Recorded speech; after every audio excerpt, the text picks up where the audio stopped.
Welcome to the deep dive. Glad to be here. Today, we are jumping straight into it, right into the deep end of one of the most stressful, I think, high-stakes experiences in modern family life. The childhood emotional meltdown. Exactly. And more specifically, some of these controversial, viral parenting hacks that promise an easy way out. Right, including one that's been making the rounds involving artificial intelligence. That's the one. Yeah, and our mission today is really to cut through that noise. We've got sources from, all over neurobiology, child psychology, therapy models, And the goal is what? to move past the quick fixes, to really understand what's happening under the hood during an outburst so we can teach genuine, lifelong emotional regulation. For the child and probably for the parent, too. Oh, absolutely, for the parents standing right there in the storm with them. Okay, so let's start with the hook, this viral hack that really got this whole conversation started. Right. It involves a parent using the voice mode on an AI app, something like ChatGPT, to get out of a conflict. And the scenario is, it's painfully relatable, right? Totally. You're out somewhere, your child wants a very specific thing. The classic example is, one particular brand of mac and cheese. And you just can't or won't get it right then. Exactly. So instead of saying no, embracing for impact, the parent opens up their phone. And they pretend to call the store. They ask the AI, hi, are you open? Do you have this specific mac and cheese? And the AI, of course, plays along. You hear this very helpful voice saying, I'm so sorry, we're actually closed, or unfortunately, we're all sold out of that item. It's a clever bit of misdirection. The parent gets to blame the store, blame the technology. And they sidestep the confrontation. You get immediate peace and quiet. But as you said, that convenience, Yeah. it comes at a pretty steep psychological price. A very steep price. I saw one clinical psychologist, Dr. Robin Koslowitz. She was incredibly blunt. She called it the worst parenting hack ever. What are the core issues she's pointing to? Well, she highlights two major problems. The first one is simple. It requires you to lie. Right. And the research on this is just crystal clear. When parents use deception as a tool, it damages the relationship. It erodes trust over time. And leads to more problems down the road. Yeah, greater emotional maladjustment as they get older, it backfires. Okay, and the second reason. This is the one that really gets to the heart of our deep dive today. It's the missed opportunity. Yeah. Dr. Koslowitz argues that meltdowns are not a system error. They're, and I love this phrase, a feature, not a bug, of childhood development. A feature, not a bug. When you use a shortcut to avoid the meltdown, you're also avoiding a massive chance to teach your kid an essential life skill. You're avoiding the discomfort of the moment. Yes. And with it, the chance for real learning and, importantly, connection. If a child never gets to feel the frustration of no, and have you help them through that feeling, they never build that internal resilience. So if we're going to lean into that opportunity, we have to know what we're dealing with. Let's unpack the difference between a tantrum and a meltdown, because how you respond really depends on which one it is. It's a critical distinction. And it really all comes down to control and intent. Okay, so it's a tantrum. A tantrum is, let's call it a control behavioral response. It's usually shorter. It's driven by a very specific goal. I want that candy. I don't want to go to bed. Precisely. It can even be a learned behavior. The child figures out, hey, if I scream for 3 minutes, maybe they'll just give in. Okay. A meltdown, though, is a totally different animal. Completely different. A meltdown is an involuntary, intense response to being completely overwhelmed, either emotionally or by their senses. So they're not trying to manipulate you. Not at all. Their system is just overloaded. The lights are too bright. The noise is too loud.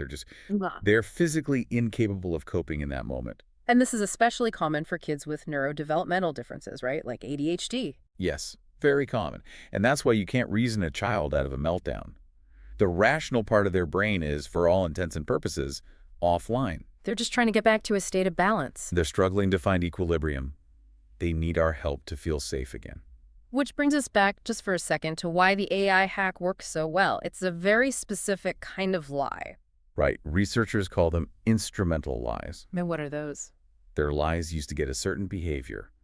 The TV is broken after 8 p.m. or the playground is closed today. And kids believe them because they trust us to know how the world works. Exactly. They assume you know the store's inventory.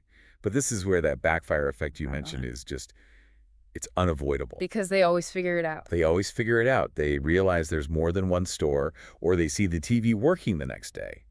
And then they start to draw some conclusions. About whether their parents are trustworthy. And it creates a pattern. The research shows that kids whose parents use these kinds of lies, well, they end up lying more to their parents.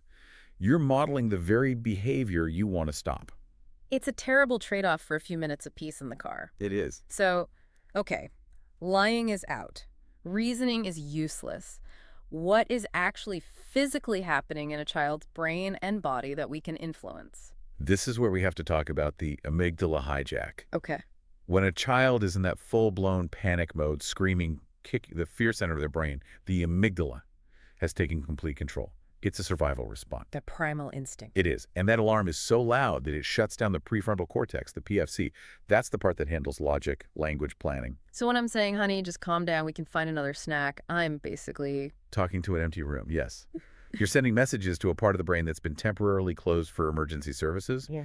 The panic has to stop before anything you say can land. And this is where the big concept comes in. Co-regulation. This is the core of it all. Children are not born with the ability to self-regulate. They don't just need it from us. They literally borrow it from us. What do you mean by borrow? I mean, their nervous system attunes to ours. The idea from interpersonal neurobiology is that connection is the fastest path back to safety. You become their external stabilizer. The emotional anchor. But that's so hard to do, especially in public when you feel all eyes on you. It's incredibly difficult. And this is where mirror neurons come into play, and they are so important to understand. Right. Your child's brain is biologically wired to read your internal state, not just your words, but your body. So if my voice is calm, but my heart is pounding and my jaw is clenched. You're broadcasting stress. You're saying, I'm calm, but your body is screaming, danger. I feel that. They feel your fear, and it just concerns to them that the situation really is a catastrophe, which makes them escalate even more. So you have to stabilize your own signal first. You have to be the calm, steady presence they can lock onto. I love how this isn't just a Western psychology concept either. The sources brought up the Korean idea of Jung. Yes, Jung is such a profound concept. Can you explain it a bit? It's often translated as a deep emotional connection or bond, but it's more than that. It implies a kind of shared history, a mutual heart-to-heart tie. So it's not just empathy in the moment. No, it's this underlying belief that our hearts are connected, and I'm going to sit here with you in this chaos until we both feel safe again. It's a very different starting point. It reframes the whole thing. It's not a discipline problem. It's a shared survival moment. Exactly. Okay, so let's get practical. Let's move to the tools. The sources laid out a 5-step process for this called the Jung pause. Yes, and these steps are sequential. They're designed to walk a child's brain out of that amygdala hijack. So, step 1, the pause. This feels like the hardest part. It is. Your first impulse is to fix it, to stop the noise. But you have to just stop. And regulate yourself first. Take a breath. Soften your face. You cannot co-regulate if you are dysregulated. You have to be the stable Wi-Fi signal. Okay, that's step 1. What's next? Step 2, the approach. This is about physically changing the power dynamic. Get down on their level. Kneel, crouch, sit. Why is that so important? Because towering over a panicked child just reads as a threat. Getting low says, I'm with you, not I'm here to overpower you. Makes sense. Step 3, the acknowledgement. This is the name it to tame it idea. Right. Simple language. Yeah. You are feeling so angry right now. I see you. You're just reflecting their internal state back to them without judgment. And that helps their brain start to shift gears. It does. It engages the thinking part of the brain. Then step 4, offer connection. Yes, invite physical comfort, but, and this is key, don't force it. Just ask, do you need a hug? I'm right here when you're ready. If they say yes, that steady, firm touch is like medicine. It activates the calming part of the nervous system. And finally, step 5, the reconnection. This is the patient step. You just wait. You watch for the physical signs. Their body softens, their breathing slows down. And only then. Only then is their brain back online. Yeah. Only then can you talk about solutions or boundaries. It feels like it would take forever, but the sources say it's actually pretty quick. Usually just 60 to 90 seconds. It's an eternity in the moment, but it's a tiny investment to prevent a whole afternoon of chaos. And there's an even quicker acronym for parents to use, the STOP method. Yes, this is like the parent's emergency checklist. S is for stop reacting. Just interrupt your own stress response. Track your body, quick scan, drop your shoulders, unclench your jaw. O is observe. Look underneath the behavior. Are they tired? Hungry? And P is Provide presence, not punishment. Just stay close, stay calm, be available. And I think we have to stress this is not permissive parenting. Not at all. The boundaries are still there. If a child hits, you block it. You say, I won't let you hit me. Calmly and firmly. The lesson about why hitting is wrong comes later, when they can actually hear you. You put on the oxygen mask first. You don't lecture about flight safety while the cabin is losing pressure. Right. Okay, let's shift gears a little bit. What about when the meltdowns are, Oh, well, when they're not really about mac and cheese at all, when they're rooted in something physiological? you're talking about sensory processing difficulties, or SPD. Exactly. And this is so important. When a meltdown is triggered by SPD, it is a purely involuntary neurological response. The sound is literally painful. The tag on their shirt is unbearable. It's not behavior, it's biology. It's biology. And the data here is pretty stunning. One source found that in clinical samples of kids with behavioral issues, over 55% had a definite difference in sensory processing. That's huge overlap. It is. And it also correlated with much higher parental stress. But once you understand there's a neurological reason, it can build so much empathy. You stop blaming and start problem solving. And for that, there are more structured tools, like the zones of regulation. Yes, which is a fantastic framework. It gives kids a simple, color-coded language to talk about their internal state. So you have the blue zone, which is low energy, sad, tired. The green zone is the goal calm, focused, ready to learn. The yellow zone is that warning area, getting stressed, frustrated, wiggly. Right, that's when you need to use a tool. And then the red zone is out of control, full-blown rage or panic. And the goal is to build a toolbox for each zone. Exactly. To teach the child strategies to get back to green. If they're in the yellow because of noise, a calming tool might be noise-canceling headphones. Or if they're in the blue zone, an alerting tool might be a quick movement break. Right. And of course, for more persistent issues, there are formal therapies like parent management training or CBT, which build these skills in a very structured way. So we have the science, the tools. Let's zoom all the way out for the end here and ask the really big question. Okay. Why is this so hard for us, the parents? Why is it so incredibly difficult to just sit in that chaos without immediately trying to fix it or hack our way out of it? And this brings us into a much deeper view, one informed by people like Carl Jung. He would say that this isn't just about managing behavior, it's about the psychological integration of the self. What do you mean by integration? Well, think about that panic a parent feels during a public meltdown. The shame, the urgency. Right. That's often our own stuff coming to the surface. It's what Jung might call the parental shadow, the parts of ourselves we don't like or accept. The part that's whispering, a good parent would have this under control. Exactly.